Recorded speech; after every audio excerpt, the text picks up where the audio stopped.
This 5-minute solution will show you how to join Roblox Tower Defense Simulator Discord server.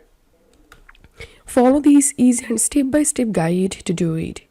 And the process will be similar for Discord web version and app. So log into your Discord and scroll down to this left-hand menu and click on Add a Server. Click on Join a Server and here type discord.gg/TDS and click on Join Server. And now read all of these articles very carefully and then scroll down all the way to the bottom and check this box I have read and agree to the rules and click on Submit. And now you have to verify your Roblox account here.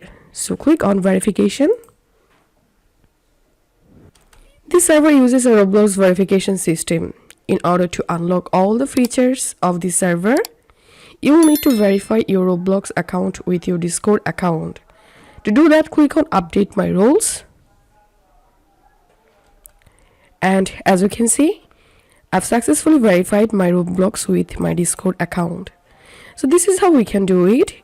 If you find this video helpful, don't forget to subscribe 5-minute solution. See you in the next video.